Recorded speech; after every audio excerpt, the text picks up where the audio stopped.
Welcome to We Got Goals, a podcast by asweatlife.com. I'm Kristen Guile, the Chief Content Officer, and today we are continuing our deep dive into the environment and climate change. Now, despite your best intentions, maybe your eyes glaze over a little bit anytime you read about climate change policy. If yes, this is the podcast episode for you. Today, we bring on Nicole Loher, a strategist, adjunct professor at NYU, and climate change advocate in New York. After accidentally becoming a competitive triathlete, Nicole now balances her passions for training and for climate change policy with a little bit of fashion thrown in. Yes, she contains multitudes. She talks us through Climate Policy 101, what the Green New Deal actually means, and the Bipartisan Infrastructure Deal that Biden recently signed. We also talk about climate anxiety, the feeling of dread that's induced by the thought of the future of the climate, and how that might affect women differently than men. And food for thought, the term climate anxiety hit its peak popularity in August of 2021, and it's remained a popular search term ever since. Similar to last week's podcast episode, where Azora Zoe of Gold Dune shared her perspective that sustainability is a spectrum, Nicole also explains why it's a myth that you don't have to be a perfect climate activist in order to be an effective climate activist. One of the most fascinating themes running through our conversation was something surprisingly uplifting, that climate change is not the fault nor the responsibility of any one individual. Moreover, Nicole identifies herself as a climate optimist who believes that there's time to turn this spaceship Earth around. It's not an individual's job to solve the climate crisis, you'll hear her say in this episode. This is a bigger issue that should fall on the shoulders of corporations in tandem with policy pushing those corporations. She also points to the factoid that it only takes 3.5% of a population to move a movement along, which seems totally manageable. So if you're looking for a glass half full take on climate change, keep listening to the rest of this episode with Nicole. This month, we are continuing our deep dive on all things environmental. We're talking about different eco-friendly options for your everyday life. We're talking about climate change and policy and eco-anxiety and greenwashing and what exactly all of those terms mean for us. And to help me wade through all of that today, we have Nicole Loher on the podcast. She is a triathlete and fitness enthusiast, as well as a student at Columbia University and a professor at New York University and the Fashion Institute of Technology. In all of those things, she describes herself as a climate nerd, and she is an advocate for climate change and public policy. And as she says in her Instagram bio, that is quite a mix. Nicole, how are you today? I'm doing well. Thanks so much for having me. How are you doing? I'm good. We were just, I was forcing you into admiring my dog right before we started recording. So if you hear her whining in the background, that is what she's doing. I think she also just she's dropping a bone right at my feet to try and get my attention. So we'll try to keep recording despite Phoebe's obvious indifference to the matter of climate change. But I think she should be more concerned about this, honestly. Agree. It affects us all. Yeah. Phoebe, if only you knew that climate change was going to determine how many treats you do or do not get for the next several years of your life. Okay, Nicole, so before I think we knew you as a climate change advocate and a policy matter expert, you were also a fitness writer. Is that right? Fitness writer, yeah. And competitive triathlete, now turned casual marathoner. I never knew the words casual marathoner could be said together in the same sentence, but there you are. I'd love to hear a little bit more about your background then. Tell us, we are a health and wellness website with our roots in the fitness community. Out of our core staff, I think we have a few marathons under our belt, a couple of triathletes in our mix for sure. So tell us a little bit about your history with the fitness industry, how you got started in triathlons and casual marathons. And let's start with that. Yeah, of course. So I should preface by saying that I grew up as a couch potato. I did not understand. Great preface. Did not understand sports. I was definitely like the young girl who like had a doctor's note every time we had to run the mile. I don't know if that's like a relevant thing for your listeners. For Gen Z, do they understand that? I don't know. I don't think so. They're like running. So yeah, I just did not value sports at all. Early in my career, I worked for a company called NARS Cosmetics. I did do cycling classes. Soul Cycle was really big at that time. So I was doing cycling classes like 2 or 3 times a week. I remember the president of NARS came to me and tried to recruit me onto Team NARS, which is their annual triathlon team that travels to Hawaii to compete and raise money for the Leukemia and Lymphoma Society. I was like, this sounds insane because triathlon, as you know, is swimming, biking, running. My mom was a competitive, almost Olympic diver, but I could not swim. I also could not ride a bike and lived in New York City. So obviously, like at the time, that just made no sense to me. And then from like a running capacity, I don't think I could really run above like 3 miles. So you were 3 for 3 pretty much. Yeah, pretty much. So the president was just like, we can equip you with a coach and we can get you trained up in 3 to 4 months. At the same time, my dad actually had cancer. So there was like this like extra motivation to join the team, I guess. So I joined Team NARS, spent 3 months training, learned to swim, bike, and long distance run, long distance meaning 6 miles. Yeah, and I competed in my first triathlon. And I was such a noob to sports. I had no idea what any of the terminology meant, but I placed in that first triathlon in my age group. And it was on, again, like total noob. I didn't realize that it was the course that is like the world-renowned Hawaii triathlon course that like is on Worlds, but it was with Lava Man. Yeah. So I mean, like for me, the coach, so I placed. I booked a flight, or my flight was booked for like the next day back to New York City. And when I landed, my coach had texted me and he was just like, this is something you should consider doing. So I signed up for more races. I kept winning and like placing. Adidas reached out to me to be an ambassador and things just kind of snowballed from there. And as you mentioned earlier, yeah, I started writing about just like wellness and fitness out of all of that. I would be so delighted to accidentally fall into a hobby and then discover that I'm good at it. Like, why doesn't that happen more in everyday life? That must have been such a fun, like, discovery. And it sounds like you actually enjoyed the training process too, not just the race day process. Yeah.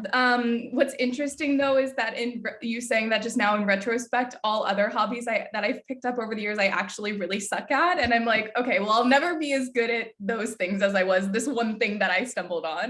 Well, then I'm curious too, when you were doing all of this training, and I assume you were outdoors a lot, did you feel like the training aspect like sort of helped you feel connected to the environment? Was that when you started to notice more of the world around you, or am I just reaching here?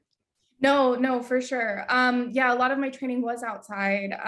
And it brought in like a world that New York is so chaotic, and in this world it kind of brought me a little bit closer to your point of nature. But also, I grew up in a farm town, so like on a bunch of rural land, and I guess I just didn't, until I started training outdoors, I didn't really realize how much I actually was missing, like that environmental, like, or the environment touch point, and just nature touch point. Yeah. Yeah. And I think that's something we see a lot too. I'm in Chicago right now. I'm probably in a similar box in the sky as you might be, or as a lot of our listeners are. And that's one of the things that is the downside to living here, is that it's really hard to find those nature touch points. And I'm even saying that as someone who has the advantage of living a 5-minute walk from Lake Michigan and who can go out there and like see actual water and sand and grass a lot of the days. But it's something that I think about a lot too, in terms of how we're viewing the environment. Is it's so easy for me to go days and days with feeling super disconnected from it and disconnected from nature and the world around me. And I get down this path of wondering whether that sort of affects environmental anxiety, or just like feeling like you can kind of disconnect yourself from it and push off thinking about the scary things. And those are all things we can touch on later. But and so you have retired from competitive triathlon, and now you say you're a casual marathoner. Tell me what that means. Yeah. So in the pandemic, obviously when we entered the pandemic, I had signed up for a bunch of races, triathlons and marathons. Obviously all of the gyms shut down in New York. So I was kind of just like, I have a trainer in my apartment, but like, as you may or may not know, trainers are really loud. A bike trainer, we should say, Yeah. not like a personal human Yeah, trainer. bike trainer. Sorry, I have a bike trainer, and I have one of the quietest ones on the market, but it's still very loud for the people under you. And with my work schedule, I can only really train like first thing in the morning, like 5 a.m. So I was just kind of like, oh shoot, I can only run outside at this point. So I have to be honest, I haven't swam since the beginning of the pandemic because I just haven't had access to a pool. Outside of like maybe a quick trip upstate. And then same with like my bike, like I haven't done any long rides or anything. So the marathon aspect came about simply because all I had access to was really running. My endurance was really like up to par with like what a triathlon would be. It was just more or less getting into the mechanics and getting my body into like a more long distance friendly mode. Yeah. Yeah. We recently wrapped up a program with our ambassador community where a handful of them joined us in a swimming program where we just practiced, like it was like a swim team, we called it. And we did it like every week. And it was one of the things too that I grew up swimming. So I'm most comfortable with that. Biking is still a hell no for me, but the access to a pool, it can be really limiting in big cities. So yeah, it's not surprising that you pivoted to running and are finding a different way of enjoying all of that endurance that you've built up over the last several years. Okay, so now you call yourself a climate nerd. I know you've been on the Today Show and you've got a lot of great like insights and expertise on climate change policy. Where did that passion start, and what's that journey been like of you pursuing that? Yeah. So my dad actually owns a recycling center and he has my entire life in Baltimore. So like I have grown up in that world. I mean, like recycling, it is what it is for those that are listening that have an eco ear or eye on the ground. It is what it is. But so I've been in and around the world of environmental work for, I guess, a really long time. I moved to New York to pursue a career in fashion. I went to the Fashion Institute of Technology. About 6 or 7 years into my career, I was offered a job opportunity to move to Paris to work for a pretty well-known fashion designer. This, I think, is reminiscent of like people have told me. Hills. I was gonna say some TV show. That was you're Lauren Conrad choosing between a dirtbag boyfriend and a trip to Paris. Although I hope it wasn't exactly like that. Well, it kind of was, because I ended up coming back because I was like on the verge of getting engaged. And I, in retrospect, I don't know how else I would have done that, but yeah. So anyways, back to the climate side. So after that, I ended up turning down the opportunity, which was really sad, but I had to sort of understand what I wanted my future to look like. I've always been like an emerging technology nerd. So I went down this path of like AI and climate tech. First working for a company called Microsoft and their artificial intelligence lab. A company called Microsoft. Have you heard of them? And then another company called Hypergiant Industries, where, I was there for quite some time as a consultant. I went full time. And what ended up happening is I was tasked with a project that is was a climate prototype that can sequester carbon out of the air. So for anyone who's listening, carbon capture technology is like what scientists and the government are touting as being like the save all for, our future, because even if we stop putting, carbon into the air now, like the earth is still going to warm. So we need something else that can suck it out.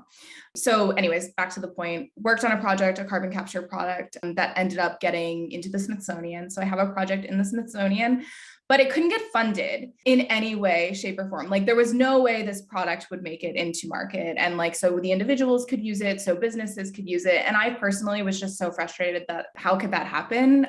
So I kind of applied to Columbia as a revenge application. And then I was like, if I get in, then I'll just put my life on pause and like go back to school and get my master's in climate science and public policy. And then I'll figure it out from there. So I graduated in May, I graduated in May. I started working with the Department of Energy this week in their communications department, helping oversee external communications that go to essentially Congress on the new infrastructure bill or infrastructure law that was just passed. And then also my background is in digital strategy, so digital projects for the Department of Energy, helping make them more public accessible, because as we all know, government assets are not usually like the most friendly. They could use a little more color, I think. A little more excitement. Just a little bit. Yeah. Well, I don't think I realized that you were starting this new job right this week. So congratulations. That's really exciting. You have a lot of different interests and you're very well-rounded. So you're super fascinating already. And I'm so excited for our listeners to hear this. You mentioned the infrastructure bill that just passed. What can you tell us translated down for non-governmental speak about what that sort of covers and why it's important to us right now? Yeah, so I'll try to keep it mostly through the lens of climate just to make it really easy. But the easiest way to explain the new bipartisan infrastructure law is that it is the most important law that's ever been passed to help make the United States more climate resilient, help protect communities that are the most vulnerable to climate change. So there's like a climate and environmental justice side of things.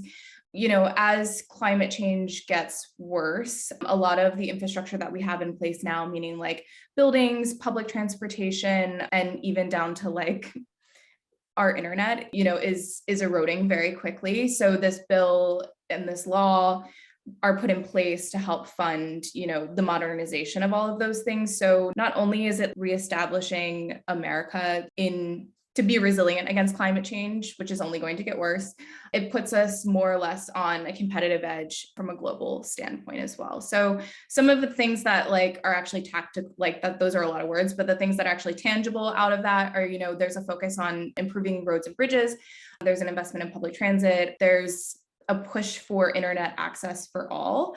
The United States is really focused on electric vehicles. So there's a huge push in this law to make sure that most highways are equipped with EV chargers, upgrading the power infrastructure and our power grids. And then, as I said, there's a component of weather resilience, just localizing it and thinking about like a neighborhood like Bed-Stuy in Brooklyn. How do we put solutions in place to help protect a community like that from something like the urban heat island effect? So that's essentially urban heat island effect is just when you live in like a super densely populated area with a lot of asphalt, it's typically hotter than other areas like somewhere like Central Park that may have more greenery. So it's, you know, how do we make areas like that cooler? So individuals that are essentially have been forced historically to live there just don't have to worry about that. When we were emailing back and forth before this interview, I was pretty honest in saying that, you know, I feel a little intimidated by climate change policy and understanding everything that's going on right now. And I'm guessing, I hope audience, please, some of our audience might feel the same way. So I asked you to sort of talk us through like a climate policy 101 about, you know, what other things we need to know beyond this infrastructure bill, anything that maybe I've skimmed through in the past and could be paying more attention to. So I'd love to hear like just sort of a status update, if you could, a morning skim of climate policy 101 as best as you can describe it. Yeah, so I think the infrastructure law is probably the most important one. It's not an individual's job to solve the climate crisis. This is a bigger, this is like a bigger issue that should fall on the shoulders of corporations in tandem with like policy pushing those corporations. There's nothing really set in stone or solid that's outside of this law in the US, but I think the things that are kind of interesting and worth considering are, there's a lot of talk around something called the Green New Deal. And that's like a global conversation that's sort of happening. The issue with the Green New Deal is that there's no set parameters around what that actually is.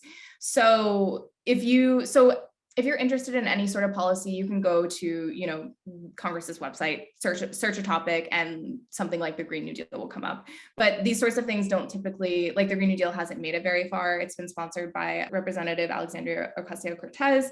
Educating yourself on just the general topics that are being discussed in the Green New Deal is probably like the best way to, continue to educate yourself and watch the conversation move forward. Other than that, though, tapping into those specific areas, the next best thing is calling your representatives or emailing your representatives, because they're just making decisions. And, I don't know that most people know this, but it only takes 3.5% of a population to actually move a movement along. So that's like not that many. That's like not that many. No, that's the face that I made was like a face of optimism, not dismay. I was just surprised. 3.5% is not that many. Yeah. So it's, the more people that we can get mobilized and in front of policymakers who maybe aren't as like climate oriented as I am, and pushing the agenda forward, that's that. And that's kind of like the 101 of what the landscape of climate policy right now, I think, without getting too. Yeah, no, for sure. And I feel like it's worth mentioning here that calling your representatives sounds a little, I don't know, maybe a little scary, maybe a little, oh, that sounds like so much work to some people. It's really not that hard. You put them on your contacts list. I was calling my representatives for a while back in 2016, and it's super easy to just dial the number, leave a message, read your script. And I'm sure there are probably scripts available online for the different policies that you want to be talking about or different initiatives that you feel strongly about in your area. Does that sound on track? Not as scary as talking to someone on an actual phone. Totally. And I think people think like when they say like call your representatives, like that's so horrible, because it's like you're not actually talking to someone typically. It's like you're leaving a message, there's scripts online. And the same with emails. Like I love to batch emails to like different representatives and just hit send for like every day of the month about a topic that's important to me. It makes me sound a little crazy, but that's how we get things moving along. That's the best use of Gmail's schedule function that I could think of in the moment. Yeah. You've sort of hinted to this in the previous 20 minutes of this interview, when you were talking about recycling, it is what it is, and how the weight of climate change is not on the individual, which on one hand is sort of freeing, because it's like, okay, it's not my complete responsibility to save the world and go Greta Thunberg on everybody. But at the same time, we do want to be able to take that personal responsibility for our actions and the things that we do. How do you sort of think about that balance between it's not all on me, but I do have a responsibility? Yeah. And especially working in climate work, I think ties into this too, is like we as individuals can only do so much. And I think if you're not working in it, you only have bandwidth or the resources to do so much. And I don't think like there is no perfect climate activist. There's no perfect set of rules or actions that make you the perfect climate activist. Or, you can be a climate activist and all you do is decide to stop eating meat. You know what I mean? Like or stop eating meat like once a day, So I think there's this idea around climate activism right now that like you have to be perfect. And I think that, it goes in tandem with like what we see on like social. It's just like, it's essentially people think of climate activism as this highlight reel and you're always on.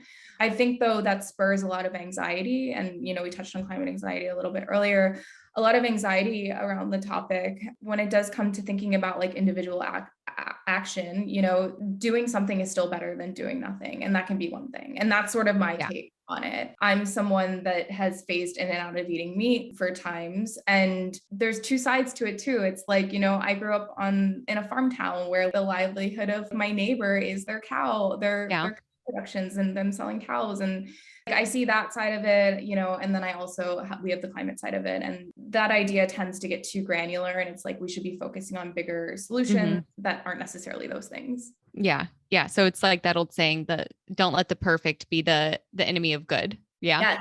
Yes, exactly. Yeah. Let's get into the climate anxiety of it all a little bit, because I think this is a relatively new phrase. And this is a note to my future self to like check the Google stats for how many people have searched climate anxiety and how that has changed over the years. Cause I think it's a pretty new framing of what a lot of, I'd say, millennials and probably Gen Zers are feeling right now. So as you understand it, what is climate anxiety?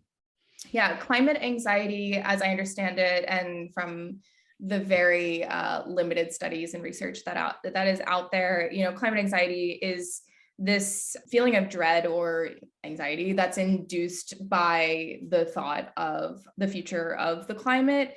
And it can be super narrowly focused. Like, I meet a lot of young women. I don't want to exclude men from this, but it's mostly young women that I meet who have decided not to have a family simply because they, beyond the climate crisis, but for this conversation, the climate crisis is something that they're worried about bringing a child into. So that's like one tangible example of how climate anxiety can manifest. It does have greater implications, though, on how people live their lives then. There's also, people that live possibly in coastal towns or surrounded by water. There is this resounding climate anxiety around, tides are going to rise. It's not even, or the shorelines are going to rise. It's not a matter of how much. Yeah, it's happening. So yeah. there could be anxiety tied to location or relocation of a specific community or individual. So yeah, TLDR, that's kind of what climate anxiety is. Great use of TLDR. Have you felt like you've experienced climate anxiety? I mean, you're facing these things in your job so often that I feel like, similar to maybe what teachers and parents have experienced over these last few years, like it can feel really overwhelming and like tunnel vision on all of this stuff. There's a saying that someone had shared with me yesterday. I think it was, I shared it on Instagram, but it was like, burnt out people can't fix a burnt out world. And that kind of goes for people that work in climate work, climate activism.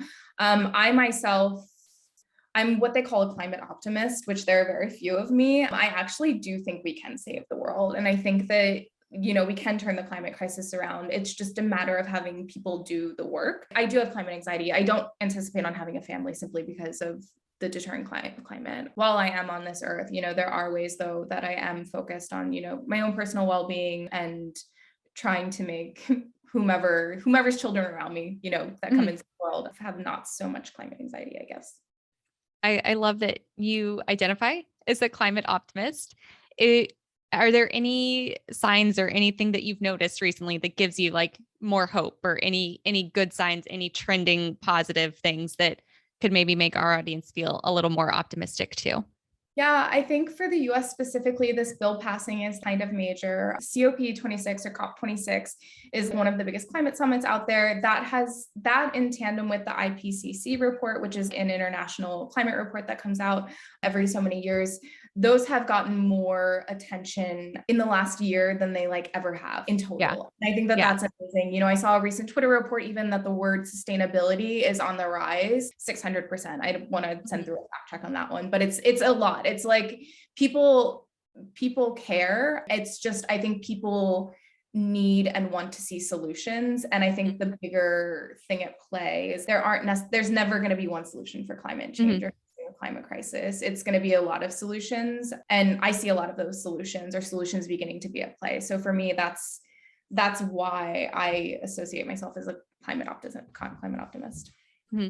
And, I think what you were saying too about the mentions of sustainability being up, and I was doing a little reading on like the history of Earth Day, super lame, but there I was. And, they were talking in this article about how at the time it was such a youth movement. And, I think a lot of times you might also assume that that's still the same. We have all these amazing young activists, but what I'm hearing from you saying is that it can be anybody. You don't have to be a hardcore vegan. You don't have to be someone who lives with zero waste and can throw your trash away in a tiny thimble at the end of every year.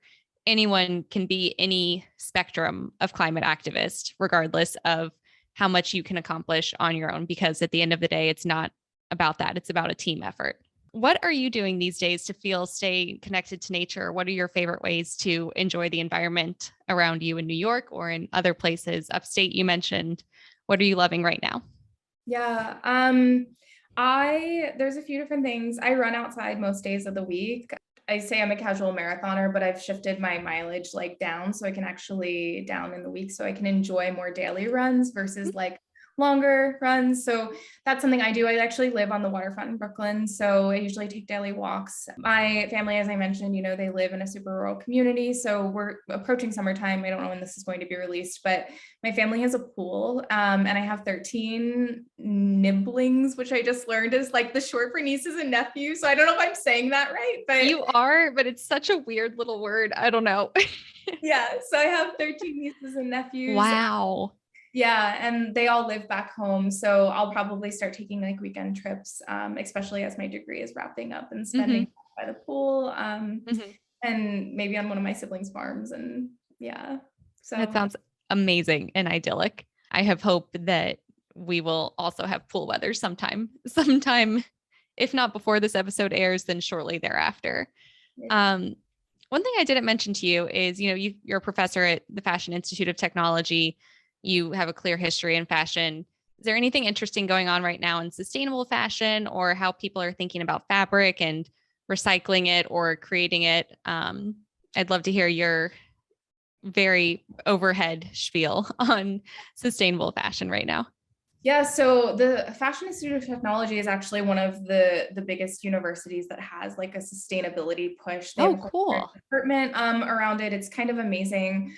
I have to give the fashion industry as a whole like a lot of credit. They've made a lot of headway in the last, I don't know, I'd probably say like 6 years of just becoming a lot more sustainable. I don't really like using that word, but there are really some innovative programs out there. The thing that I'm seeing the most though is a lot of brands are hearing into something that's ties into like the circular economy, but making their own products circular. So what that means is anything that's pushed out into a, like as a product into the world, they're hoping that consumers can find a way to continue the life cycle of that product. But what that actually means from a brand side is like, what are the programs that they're offering that make them a circular brand? There's two companies I want to mention. One called Subsurface that's based out of LA. My friend Carrie is the head designer there. They have a circularity program that when you feel like you're tired of your dress, you can send it in, they'll find another way to use it. And I'm pretty sure you get a discount or a kickback from it. So, Awesome.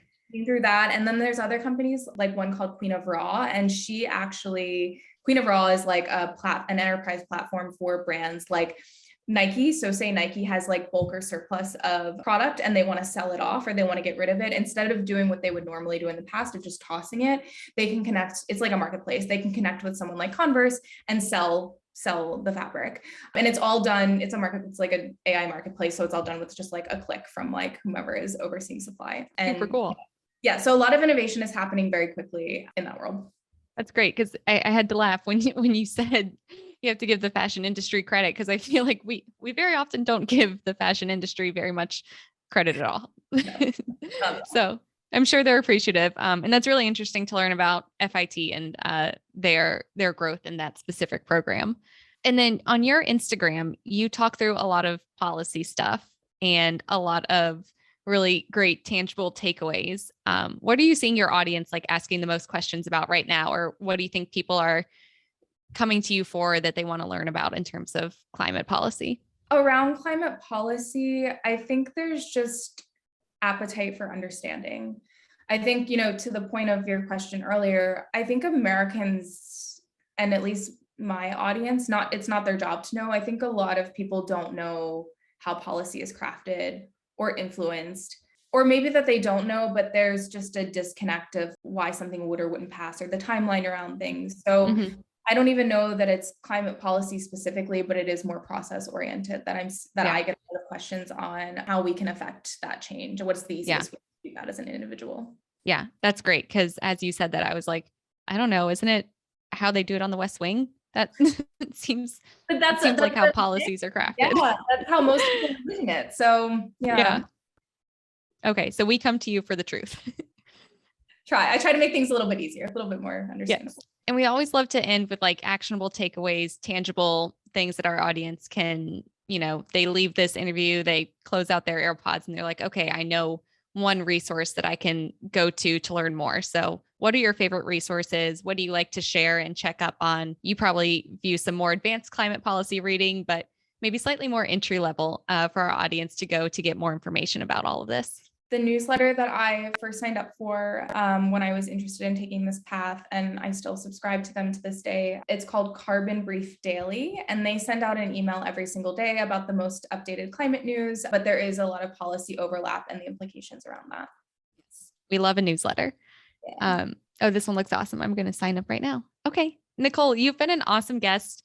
This is now your moment of shameless self-promotion. What are you working on? Where can people find you on the internet or in other places where they can find and support your work? Awesome. Yeah. So until July 6th, go to the Smithsonian in DC, see the US bioreactor at the Futures exhibit, post a photo on Instagram and tag me at Nicole Loher. That's awesome.